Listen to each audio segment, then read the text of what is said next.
In today's matchup, Maison 2 is sponsoring Mother Mary Mackillop, also known as St. Mary of the Cross, who is the first and only Australian saint. Mother Mackillop was born in Melbourne and was the eldest of 8 children. She moved to rural Australia when she was 18 and quickly realized the need for education among the rural poor.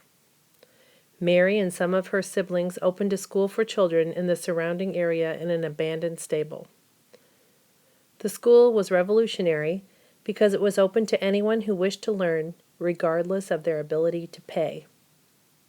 At one point, the governor of Australia wanted to send his grandson to the school, but requested that he be separated from the other children by means of a privacy screen. Mary would not agree to this in her egalitarian school, so the governor's grandson never did receive instruction from Australia's only saint.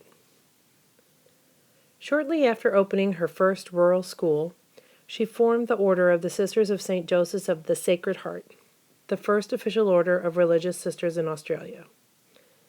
As the order expanded, the hierarchy of the church hoped to gain control over her ever-expanding sphere of influence, but Mary Mackillop would have none of it. A woman of courage and integrity, when she discovered that a local priest was using his position of authority to take advantage of local children, she exposed him and urged church officials to take action. For following her conscience and challenging the hierarchy, she and the order she founded to serve the poor and disadvantaged were excommunicated.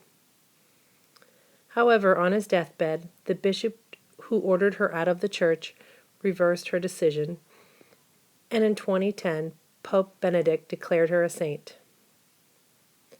At the time of her death, Mother Mackillop's order had 750 religious and 117 schools.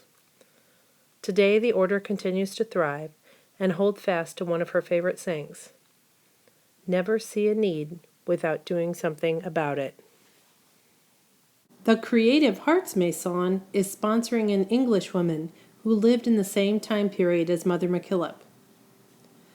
Elizabeth Garrett Anderson was the first woman officially approved to practice medicine in Great Britain and was a pioneer in opening education in medicine to women. She made great sacrifices and struggled to create new pathways for women in British medicine. Anderson was strongly influenced by Elizabeth Blackwell, the first American female physician, who encouraged her to be a doctor. Elizabeth's father was supportive, but her mother was horrified. Most doctors and surgeons did not want a woman joining their ranks, nor did medical colleges, and her applications to teaching hospitals and universities were turned down. But she thought outside the box and found a way through the back door to get medical training, and eventually she was begrudgingly issued a license to practice medicine. Shortly thereafter, she opened the first hospital staffed by women and later became the first dean of a women's medical school. In addition to her activities in the medical field, Garrett Anderson was a pioneer in local politics. She was the only female member of the first London School Board, and she was the first elected female mayor in Britain. In addition, she fought valiantly for the cause of women's suffrage. When she died in 1917, her hospital took her name in her honor.